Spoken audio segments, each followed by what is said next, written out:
Hi everyone. I'm Vasily. I'll be your DJ tonight. So welcome to our third karaoke reading group night. Let me quickly recall the concept. It's a karaoke with a teleprompter, but without music, unfortunately. So instead, instead of singing, we'll be reading texts. So tonight we'll be reading The Dawn of Everything by David Graeber and David Wengrow.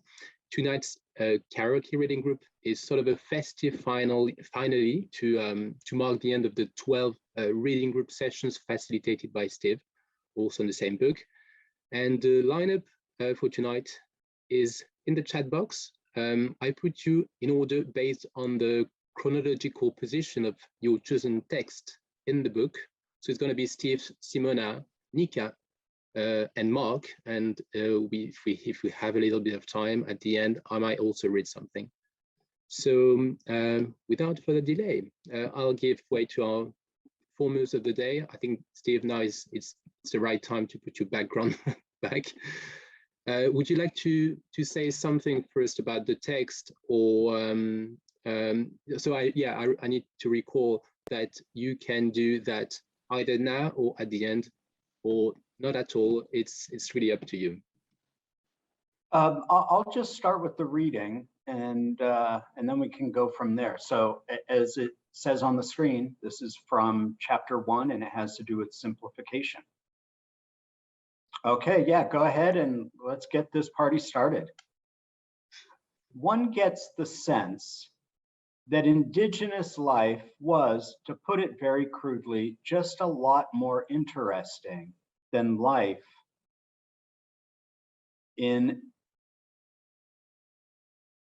a Western town or city, especially insofar as the latter involved long hours of monotonous, repetitive, conceptually empty activity. The fact that we find it hard to imagine how such an alternative life could be endlessly engaging and interesting is perhaps more a reflection on the limits of our imagination than on the life itself. One of the most pernicious aspects of standard world historical narratives is precisely that they dry everything up, reduce people to cardboard stereotypes, simplify the issues: are we inherently selfish and violent, or innately kind and cooperative, and in ways that themselves undermine, possibly even destroy, our sense of human possibility. Noble savages are ultimately just as boring as savage ones. More to the point, neither actually exist. Helena Valero was herself adamant on this point. The Yanomami were not devils, she insisted, neither were they angels. They were human, like the rest of us. Now, we should be clear here. Social theory always necessarily involves a bit of simplification. For instance, almost any human action might be said to have a political aspect, an economic aspect, a psychosexual aspect, and so forth. Social theory is largely a game of make-believe in which we pretend, just for the sake of argument, that there's just one thing going on. Essentially, we reduce everything to a cartoon so as to be able to detect patterns that would be otherwise invisible. As a result, all real progress in social science has been rooted in the courage to say things that are, in the final analysis, slightly ridiculous. The work of Karl Marx, Sigmund Freud, or Claude Lévi-Strauss being only particularly salient cases in point. One must simplify the world to discover something new about it. The problem comes when, long after the discovery has been made, people continue to simplify. Hobbes and Rousseau told their contemporaries things that were startling, profound, and opened new doors of the imagination. Now their ideas are just tired common sense. There's nothing in them that justifies the continued simplification of human affairs. If social scientists today continue to reduce past generations to simplistic two-dimensional caricatures, it is not so much to show us anything original, but just because they feel that's what social scientists are expected to do so as to appear scientific. The actual result is to impoverish history and, as a consequence, to impoverish our sense of possibility. Great. Can we have a round of applause for Steve?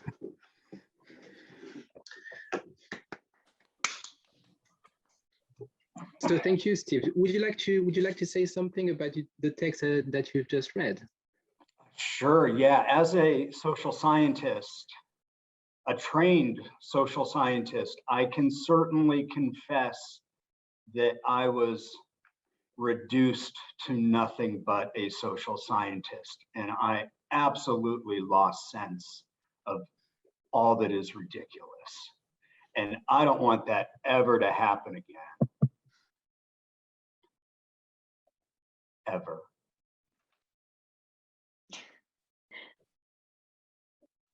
Who's next?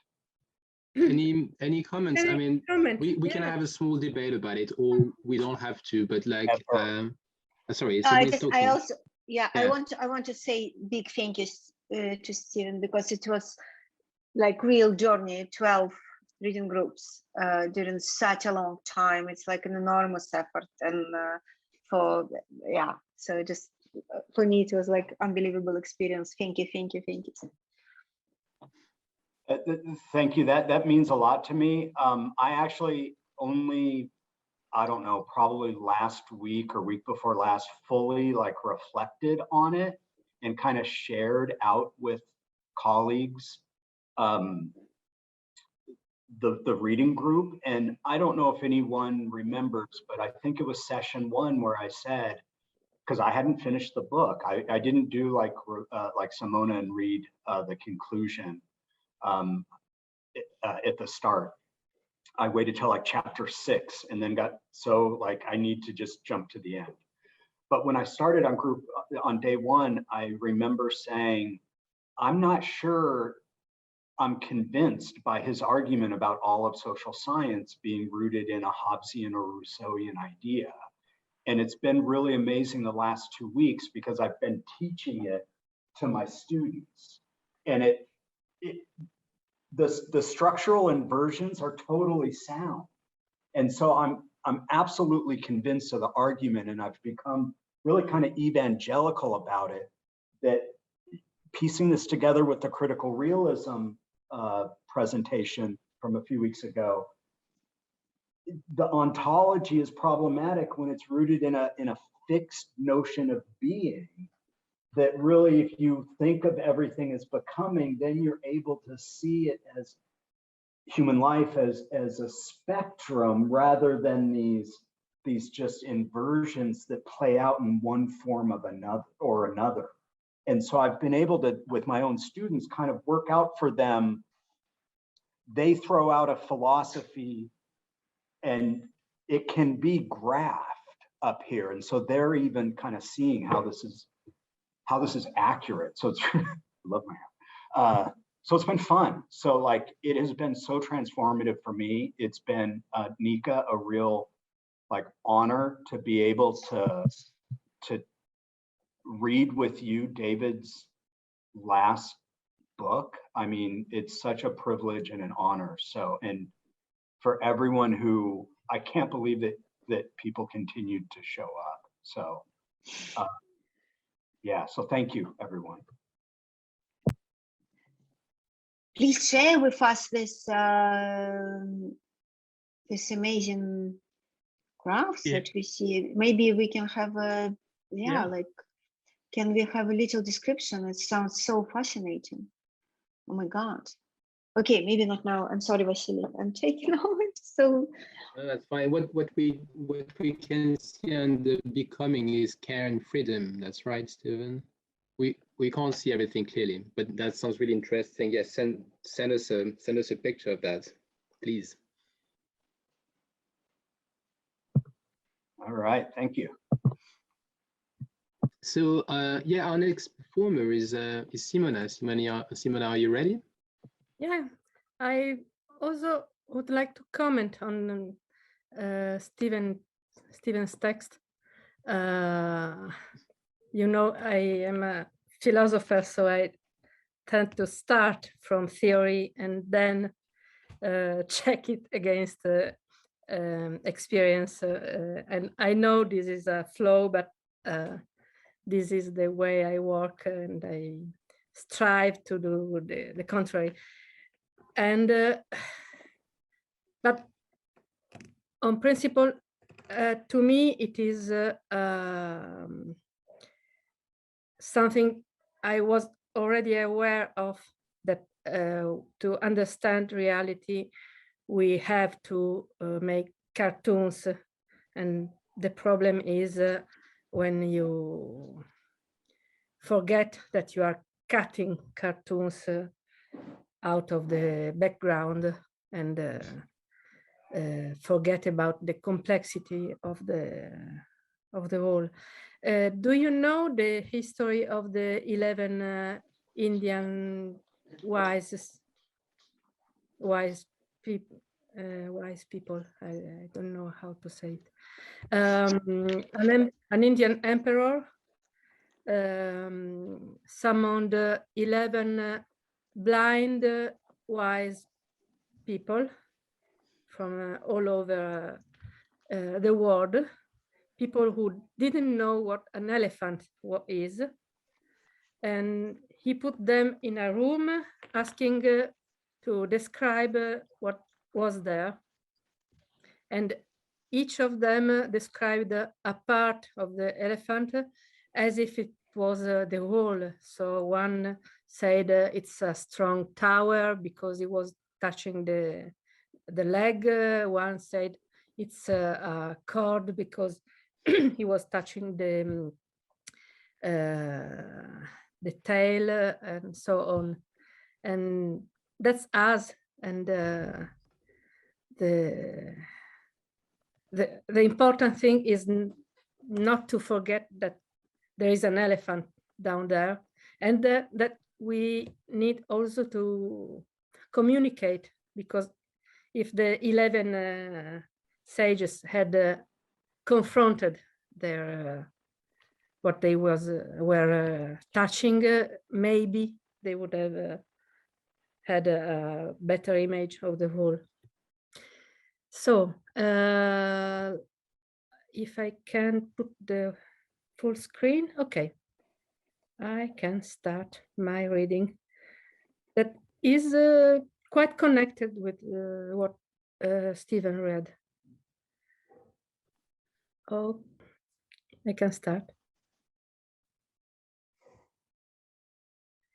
It's bizarre to imagine that, say, during the roughly 10,000 years, some would say more like 20,000 years, in which people painted on the walls of Altamira, no one, not only in Altamira, but anywhere on Earth, experimented with alternative forms of social organization.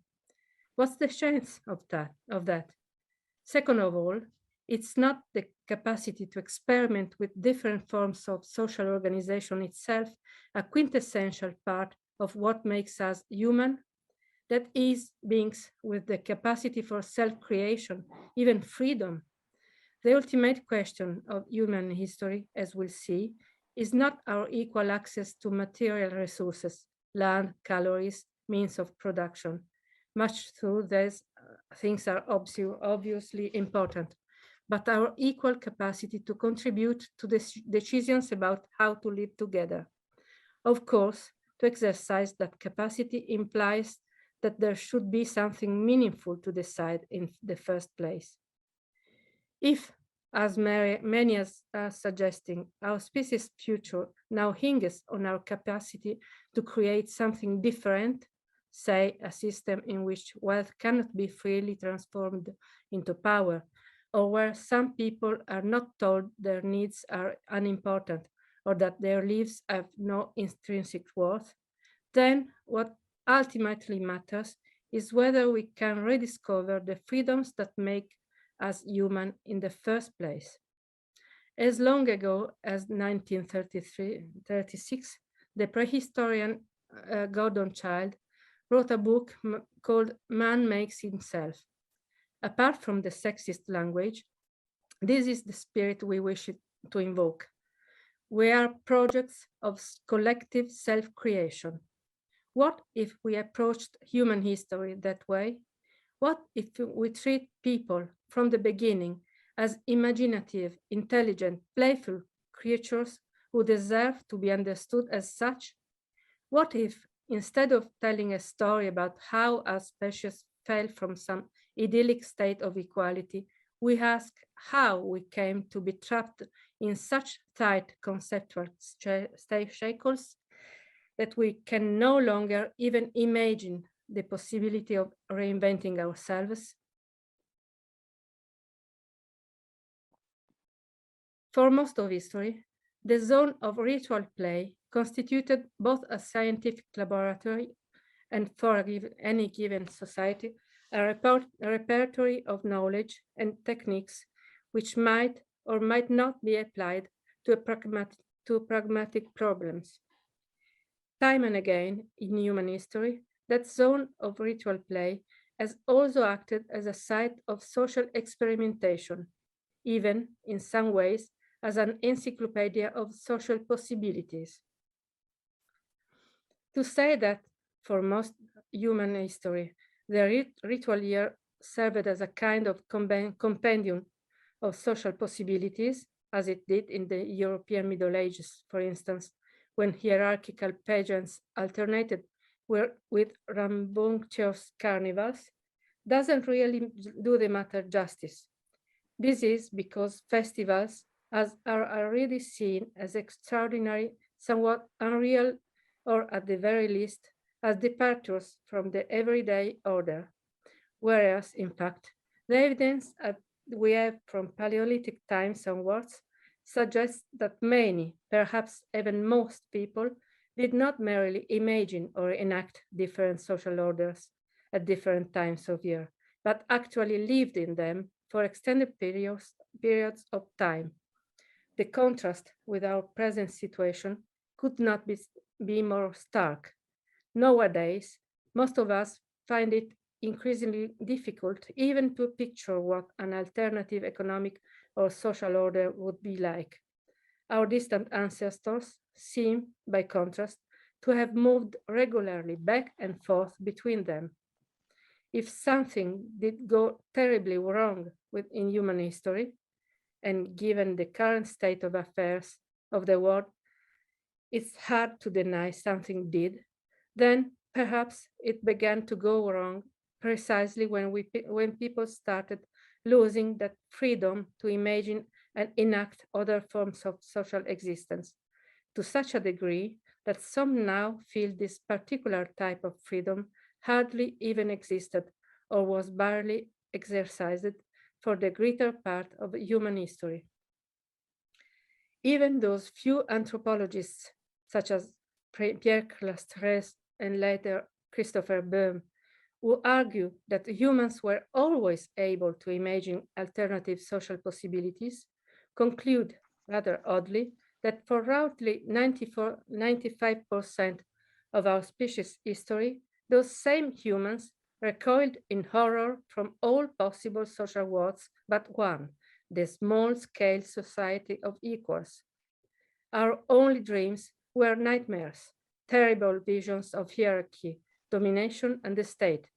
In fact, as we've seen, this is clearly not the case.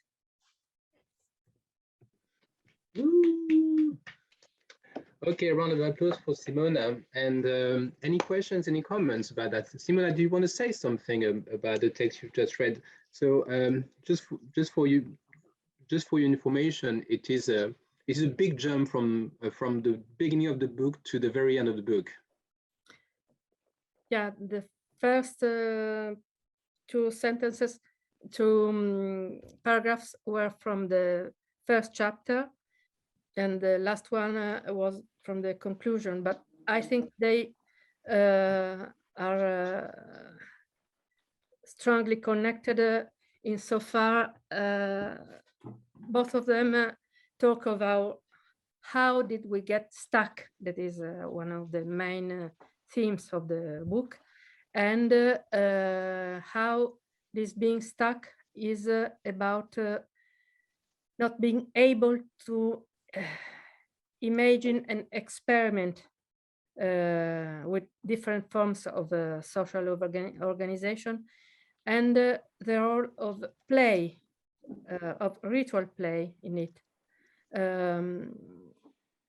So in a way, we are stuck because we believe we are stuck.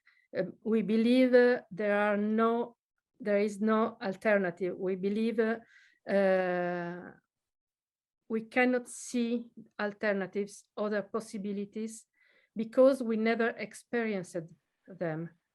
And we project this inability to imagine on our ancestors, believing that they were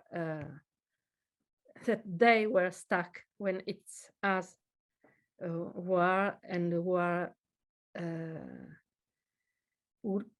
it's us who don't believe we can experiment with our lives and with our collective lives, and that we cannot collectively imagine and try and play with possibilities. So I think the text Stephen chose and mine are strongly connected, because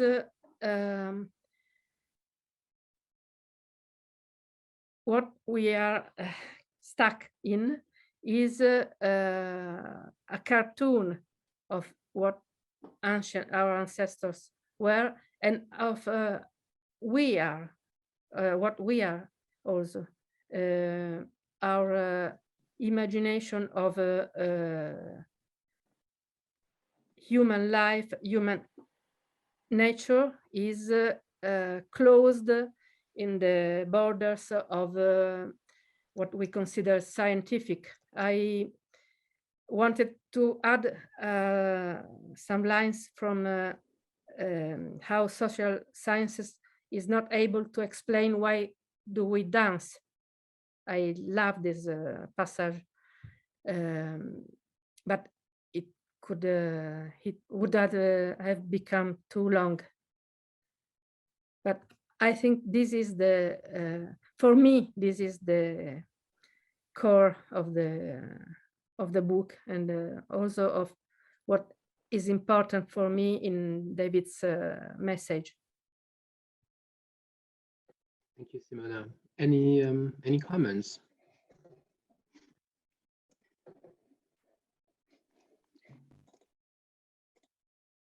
Yeah, I was also thinking that the idea of rituals and rituals as a way to experiment is really important when I was choosing what I'm going to read.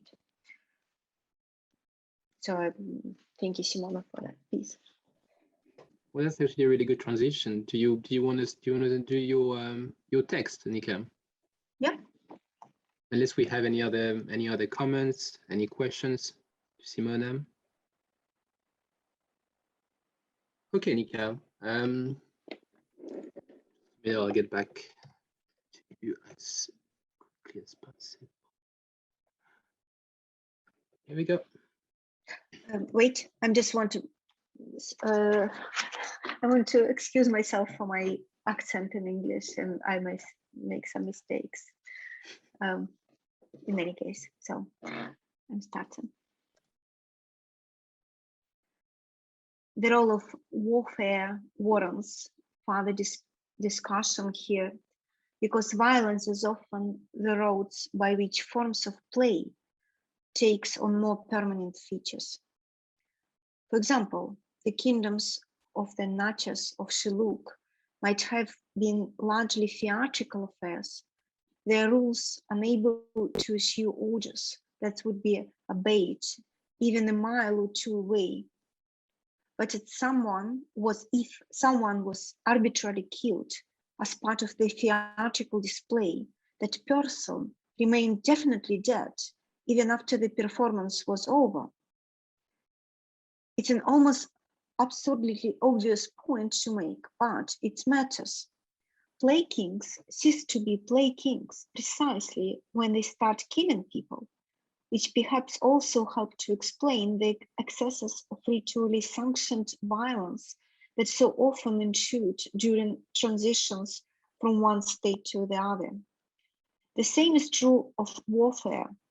As Elaine Scarry points out, two communities might choose to resolve a dispute by partaking in a context, and often they do, but the ultimate difference between war or contents of injuring, as she put it, and most other kind of contest is that anyone killed or disfigured in a war remains so even after the contest ends. Still, we must be cautious. While human beings have always been capable of physically attacking one another, and it's difficult to find examples of societies where no one ever attacks anyone else under any circumstances, there is no actual reason to assume that war has always existed. Technically, war refers not just to organized violence, but to a kind of contest between two clearly demarcated sides. As Raymond Kelly has adroitly pointed out, it's based on a logical principle that's by no means natural or self-evident, which states that major violence involves two teams, and any member of one team treats all members of the other as equal targets. Kelly calls this the principle of social substitutability. That is, if Hatfield kills a McCoy and the McCoy retaliates, it doesn't have to be against the actual murderer. Any Hatfield is fair game. In the same way, if there is a war between France and Germany, any French soldier can kill any German soldier and vice versa. The murder of entire population is simply taking this same logic one step further. There is nothing particularly primordial about such an arrangement. Certainly, there is no reason to believe they are in any sense hardwired into the human cycle.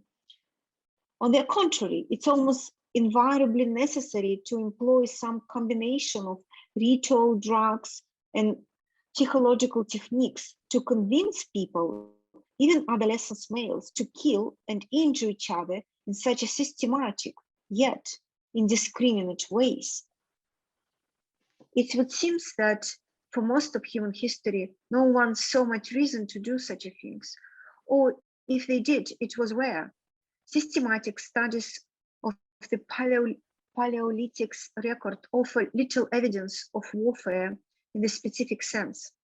Moreover, since war has always something of the game, it's not entirely surprising that it has manifested itself in sometimes more theatrical and sometimes more deadly variations.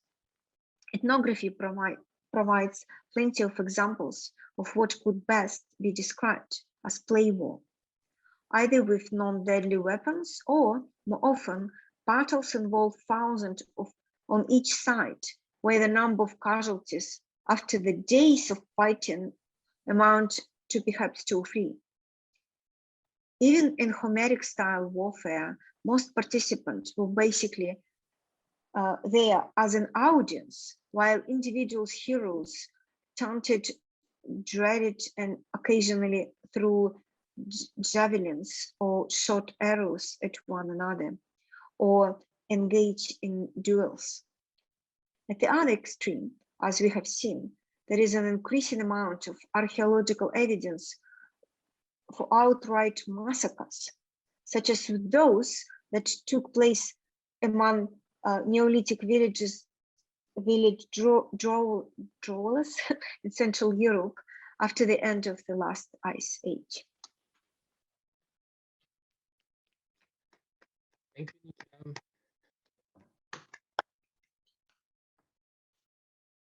Oh, I think your quote, Mark, is actually linked to this one. I think it's in the same chapter as well. Nika, would you like to say something about what you've just read? Yeah, maybe. So yeah, of course, I was reading that because our other project with Harun Farokhi Foundation, where we're talking about what would David and Harun Farokhi say. Harun Farokhi is a amazingly important German filmmaker and artist. What would they say about war? And it also was very, I would say, therapeutical for me, as well as yeah, important that this text I was reading during the current war, that is total insanity. Yeah.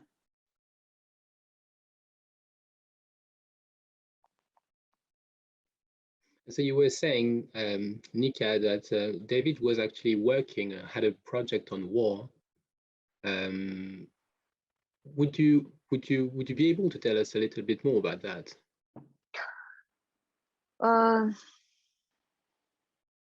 Yeah, so I think it's also right now, like we are witnesses horrible war, but in this war is on the doorstep of Europe, so we're all, you know, involved, and specifically people who has relatives from Ukraine or Russia or somehow connected to that culture. But to tell the truth, the war was always there for like, you know, in the same time the war is going on in Yemen, Palestine, and Rojava, and, you know, many other places. People are dying and suffering, and even bigger numbers in Syria in general. So the state is yeah, it's the structures that produce that, and so all David's writing for all his life was about this. So the book on war was yeah, was kind of very important missing piece of what he was talking about, starting from the first book in Madagascar, and coming book about pirates. That is also a militant organization. Yeah. I don't know what else to say. The other thing about war, of course, maybe I would say that I just see like a year ago before David died, I don't remember when exactly, it was a military conflict between Pakistan and India, I think. And because they're both nuclear states, somehow they have a conflict, and David was so happy about the way how they conducted that. He was really like pointing out that both sides got only sticks or something like stones to throw to each other, so there was no weapon involved. It was almost ritualistic exercise. Yeah, yeah, I just was thinking about, when I was rereading that, I was thinking about David saying that capitalism is a bad way of organizing communism. In this case, one may say that war is a bad way to organize carnival or games or rituals.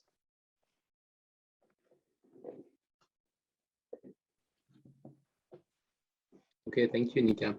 Any comments? Any questions? If not, we're going to listen to Mark. I'd like to say something. Nika, Yes, you mentioned please. India and Pakistan. Your passage actually reminded me of this, like, you know, the same two countries, because they're so familiar to me. The fact that, again, they're both nuclear armed countries, but the nature of war can also, and this animosity between these powers can also be translated in the form of play, literally in the form of cricket, because if any, like, you know, a lot of us are from Europe, and, you know, in England, and a legacy that the British left us was this huge popularity of cricket. And in fact, like, there have been events where huge potential conflicts have been diffused through cricket matches between India and Pakistan. Like, I think it was in the 80s when one of the two countries hosted a match, and the Prime Minister of India actually sat down with the president of the time in Pakistan, and like over a cricket match, they were able to like resolve tensions. And it just reminded me of this passage where obviously it's play, and a lot of the times play could be a metaphor for dominance and success or victory over your enemies, because we see that. I think there was a short documentary on Lithuanian players who wanted to preserve their sense of identity and community while being like playing for the Soviet Union during the Cold War, because the Olympics were also like this arena of performance and domination between these two powers, you know, the United States on one end versus the Soviet Union. And sports players weren't just playing the sport, they were actually like actors of the state representing their propaganda. So there was these, you know, that's why there's such a huge investment in training them and making them the best of the best, so that they can manifest that image globally. Hitler was doing that too, you know, so it goes back a long way. Yeah, and then as in the text that I read just now, it said, so it's referred to as ritual killings when some important person will die, and they will kill, like, you know, 500 wives and servants with him, just to ensure that this is real and the power is sealed.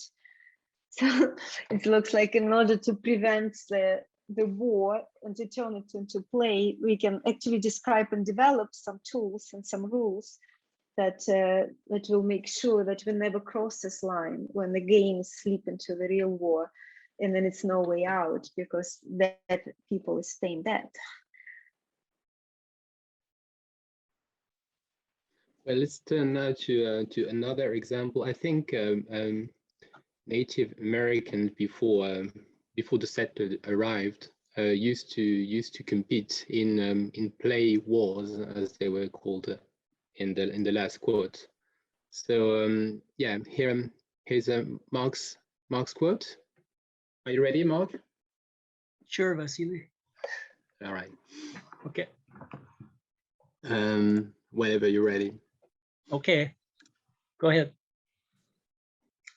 In certain ways, Wendat and Iroquoian societies in general around that time were extraordinarily warlike.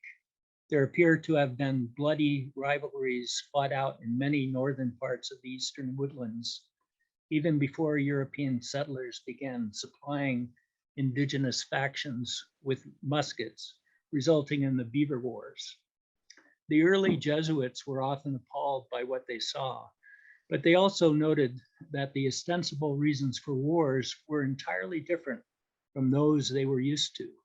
All Wendat wars were, in fact, mourning wars, carried out to assuage the grief felt by close relatives of someone who had been killed.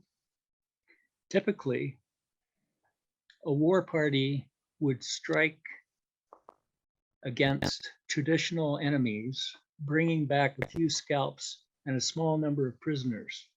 Captive women and children would be adopted. The fate of men was largely up to the mourners, particularly the women, and appeared to outsiders at least to be entirely arbitrary. If the mourners felt it appropriate, a male captive might be given a name, even the name of the original victim. The captive enemy would henceforth become that other person, and after a few years' trial period, be treated as a full member of society. If for any reason that did not happen, however, he suffered a very different fate. For a male warrior taken prisoner, the only alternative to full adoption into Wendat society was an excruciating death by torture. Jesuits found the details shocking and fascinating. What they observed sometimes at first hand was a slow, public, and highly theatrical use of violence. True, they conceded, the Wendat torture of captives was no more cruel than the kind directed against enemies of the state back home in France, What seems to have really appalled them, however, was not so much the whipping, boiling, branding, cutting up, even in some cases cooking and eating of the enemy, so much as the fact that almost everyone in a Wendat village or town took part, even women and children. The suffering might go on for days, with the victim periodically resuscitated, only to endure further ordeals, and it was very much a communal affair. The violence seems all the more extraordinary once we recall how these same Wendat societies refused to spank children, directly punish thieves or murderers, or take any measure against their own members that smacked of arbitrary authority. In virtually all other areas of social life, they were renowned for solving their problems through calm and reasoned debate. As a Wendat traveler observed of the French system, anyone guilty or innocent might end up being made a public example. Among the Wendat themselves, however, violence was firmly excluded from the realm of family and household. A captive warrior might either be treated with loving care or affection, or be the object of the worst treatment imaginable. No middle ground existed. Prisoner sacrifice was not merely about reinforcing the solidarity of the group, but also proclaimed the internal sanctity of the family and the domestic realm as spaces of female governance where violence, politics, and rule by command did not belong. Wendat households, in other words, were defined in exactly opposite terms to the Roman familia.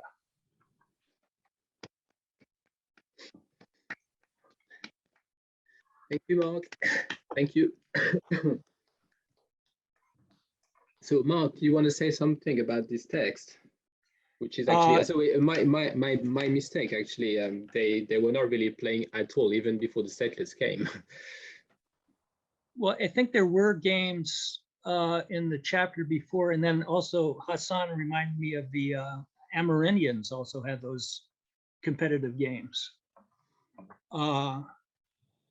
But I just wanted to say that I think when Steve was having that particular chapter discussed, that really sort of brought home to me the whole book in a way. I mean, not that that's the only thing the book is about, but when we get to full circle, it's actually like a helix. So for example, chapter 2, Wicked Liberty, is where Kandiaronk is introduced.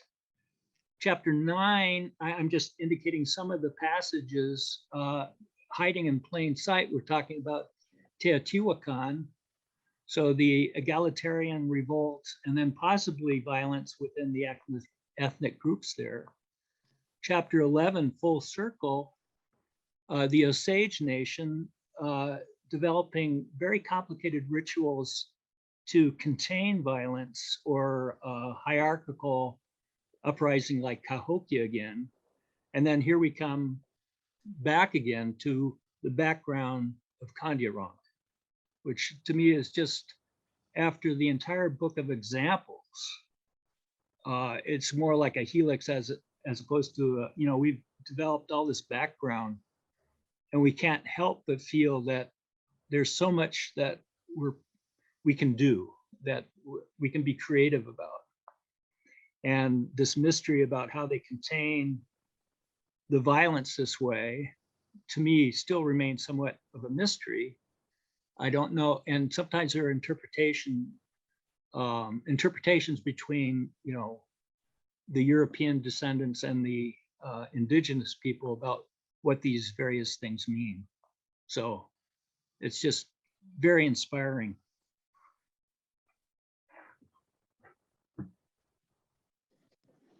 Yeah, thank you so much.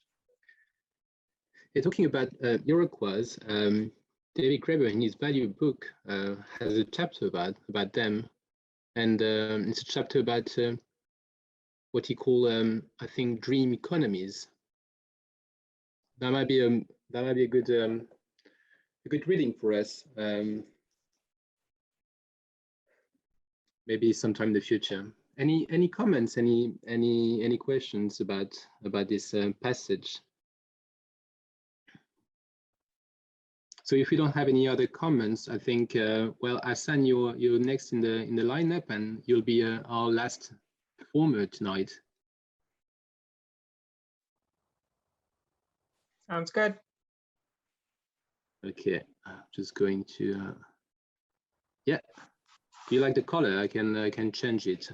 Otherwise. Yeah, I'm good. Yeah, legible. It's very green. All right. Okay. Whenever you're ready. Yep. Consider a diamond necklace. If Kim Kardashian walks down the street in Paris wearing a diamond necklace worth millions of dollars, she is not only showing off her wealth, she is also flaunting her power over violence, since everyone assumes she would not be able to do so without the existence, visible or not, of an armed personal security detail trained to deal with potential thieves. Property rights of all sorts are ultimately backed up by what legal theorists like Juan Herring euphemistically called force. But let us imagine for a moment what would happen if everyone on Earth was suddenly to become physically invulnerable. Say they all drank a potion which made it impossible for anyone to harm anyone else.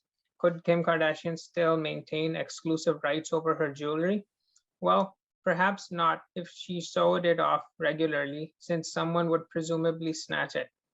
But certainly she could if she normally kept it hidden in a safe, the combination of which she alone knew and only revealed to trusted audience at events which were not announced in advance. So there is a second way of ensuring one has access to rights others do not have, the control of information. Only Kim and her closest confidants know where the diamonds are normally kept or where she is likely to appear wearing them. This is obviously applies to all forms of property that are ultimately backed up by the threat of force. Landed property, wares in stores, and so forth. If humans were incapable of hurting each other, no one would be able to declare something absolutely sacred to themselves or to defend it against all the world. They could only exclude those who agreed to be excluded. Still, let us take the experiment a step further and imagine everyone on Earth drank another potion which rendered them all incapable of keeping a secret, but still unable to harm one another physically as well. Access to information as well as force has now been equalized. Can Kim still keep her diamonds? Possibly, but only if she manages to convince absolutely everyone that being Kim Kardashian, she is such a unique and extraordinary human being that she actually deserves to have things no one else can. We would like to suggest that these three principles, call them control of violence, control of information, and individual charisma, are also the three possible bases of social power.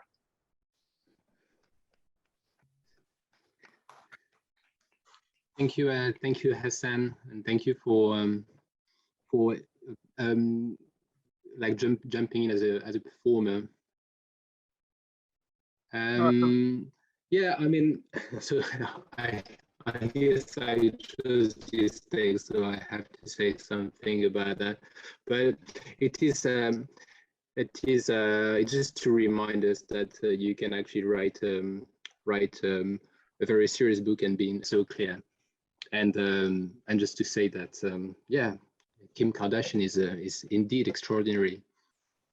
Yeah, and that's a great. If I may add something, I really loved this example. David used it a lot in his lectures for a long time in different universities. Yeah, he was actually talking about that in his value course. Yeah. And he was asking if this thief, I mean, the fact that she lost her jewelries made the thieves co-producers of the value of these jewelries, and there was something he was quite interested in. Yeah, he was saying this cost millions because somebody wants to steal it. So if nobody wants to steal it, it costs nothing. And the fact that they stole it is actually make it even like, like necessary to evaluate it more. Yeah. So the fifths are the part of the whole value production system. Really cool.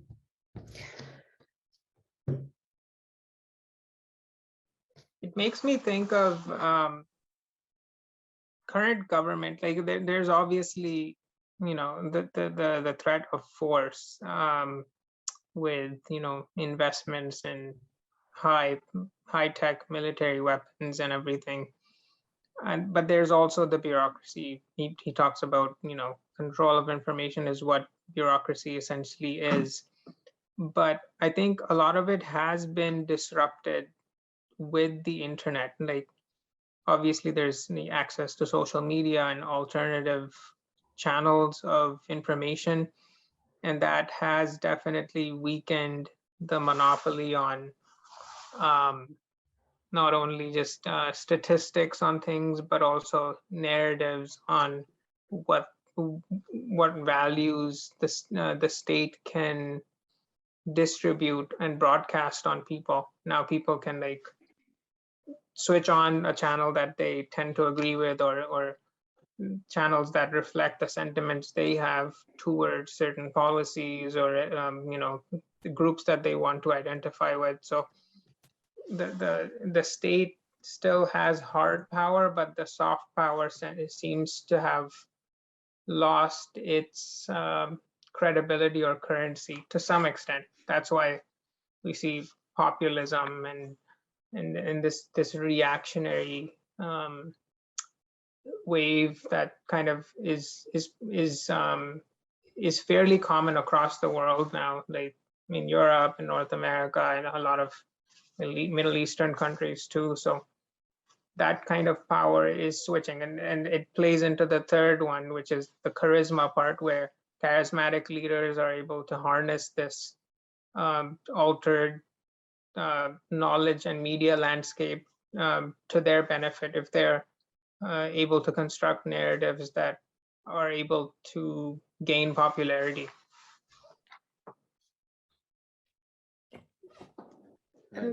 Thank you, Hasan. Sorry, guys, I lost my connection, but I'm back. Any other comments, or shall we wrap up? Shall we? Okay. Well, thank you everyone for coming. Thank you, Steve, for all the 12 sessions of the reading group on the done of everything, and thank you for our performers. See you later.